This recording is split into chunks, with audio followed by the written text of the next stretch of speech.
દર્શક મિત્રો, નવજીવન ન્યૂઝમાં આપનું સ્વાગત છે। ગુજરાતમાં વરસાદે વિરામ લીધો છે, પરંતુ હવે વરસાદનો બીજો રાઉન્ડ છે તે શરૂ થવાનો છે।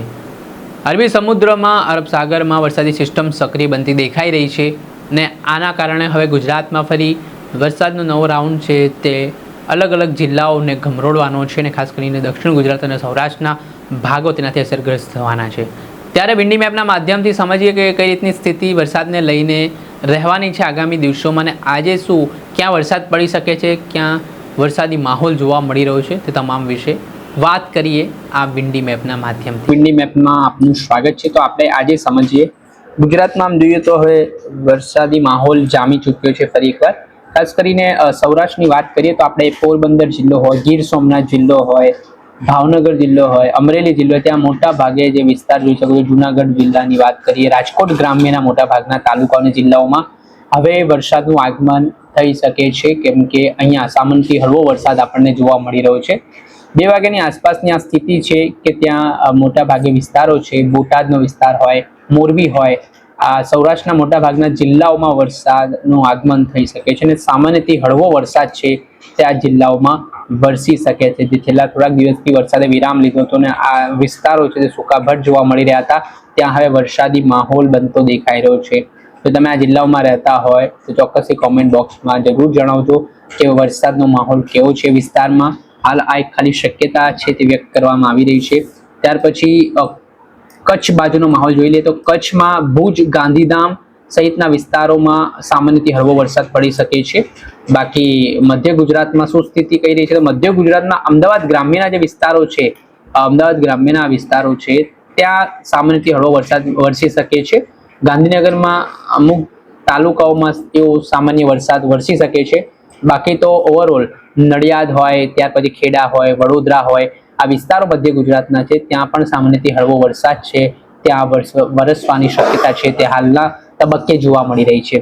એટલે જે છેલ્લા થોડાક સમયથી અહીંયા સૂકુભટ હતું ત્યાં હવે વરસાદી માહોલ બનતો દેખાઈ રહ્યો છે। ઉત્તર ગુજરાતમાં મહેસાણા, પાટણ, બનાસકાંઠા સહિતના જે વિસ્તારો છે આ દ્રશ્યમાં આપ જોઈ શકો છો, ત્યાં સામાન્યથી હળવો વરસાદની આગાહી છે તે જોવા મળી રહી છે। આદિવાસી પટ્ટાની વાત કરી લઈએ તો આદિવાસી પટ્ટામાં બોડેલી છે, દાહોદ છે, ત્યાર પછી રાજપીપળા, ડેડિયાપાડા સહિતના વિસ્તારો છે ત્યાં પણ વરસાદી માહોલ આપણને જોવા મળી રહ્યો છે। દક્ષિણ ગુજરાતમાં અત્યારે સુરત તરફ થોડી સિસ્ટમ નિષ્ક્રિય જોવા મળી રહી છે। નવસારી, વલસાડ, વાપી આ વિસ્તારોમાં ખાસ કરીને વરસાદી સિસ્ટમ આજના દિવસે નિષ્ક્રિય જોવા મળી રહી છે। છેલ્લા ઘણા દિવસોથી અહીંયા સારો વરસાદ પડ્યો છે ને થોડા સમય પહેલા તો ખૂબ ભારે વરસાદ સુરતમાં પડ્યો હતો, જેણે સુરતની સ્થિતિ ખૂબ દયનીય બનાવી હતી ને હાલની સ્થિતિ પ્રમાણે આપ જોઈ શકો છો કે એક સિસ્ટમ છે તે ભારે વરસાદની અહીંયા અરબ સાગરમાં સક્રિય થઈ છે, એટલે તેની અસર હવે સીધી જોવા મળી રહી છે ગુજરાત પર। અરબ સાગર પર આ ભારે વરસાદની સિસ્ટમ છે તે સક્રિય થતી દેખાઈ રહી છે। હવે આપણે 5 વાગ્યાની આસપાસ શું સ્થિતિ છે તે થોડુંક નજર કરી લઈએ તો વધારે ખ્યાલ આવશે આપણને।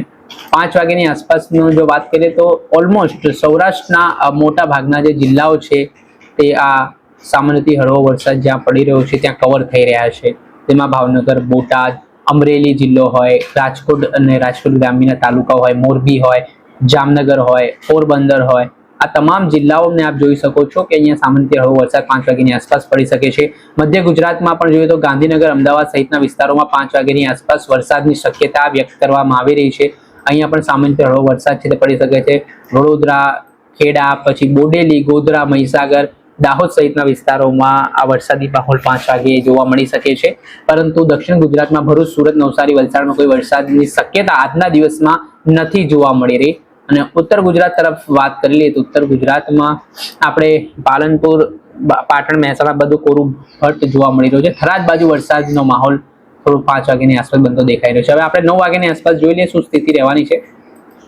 તો 9 વાગ્યાની સ્થિતિની જો આપણે વાત કરીએ તો 9 વાગે સૌરાષ્ટ્રમાં સુરેન્દ્રનગર, બોટાદ, મોરબી સહિતના વિસ્તારોમાં છે ત્યાં સામાન્યથી હળવો વરસાદ પડી શકે છે। ત્યાર પછી ઉત્તર ગુજરાતમાં મહેસાણા, પાટણ બાજુ સામાન્યથી હળવો વરસાદ પડી શકે છે। જોકે મધ્ય ગુજરાતમાં કોઈ વરસાદી માહોલ જોવા નથી મળી રહ્યો રાત્રિ દરમિયાન, પરંતુ દક્ષિણ ગુજરાતમાં પણ કોઈ ચિંતાના સમાચાર નથી, ત્યાં પણ કોઈ એવો વરસાદી માહોલ છે તે જોવા નથી મળી રહ્યો।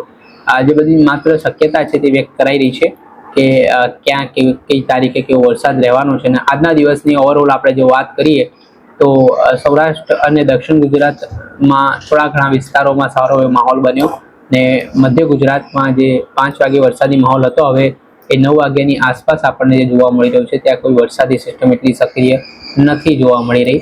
ને હવામાન નિષ્ણાંતોનું કહેવું છે, હવામાન નિષ્ણાંત પરેશ ગોસ્વામીની જે આગાહી છે તે મુજબ આગામી 15 તારીખ બાદ એટલે કે આજ પછી જે આવતીકાલનો દિવસ છે ત્યારથી લઈને 20 તારીખે સમગ્ર ગુજરાતભરમાં સાર્વત્રિક વરસાદ રહેવાનો છે ને વાવડી લાયક વરસાદ થવાનો છે.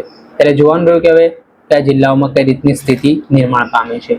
દર્શક મિત્રો, વેધર અપડેટથી જોડાયેલા આપણે પણ અપડેટો આપના સુધી પહોંચાડતા રહીશું. એટલે તમારી નવજીવન ન્યૂઝ જોતા રહો, લાઈક કરો અને વધુમાં વધુ શેર કરો.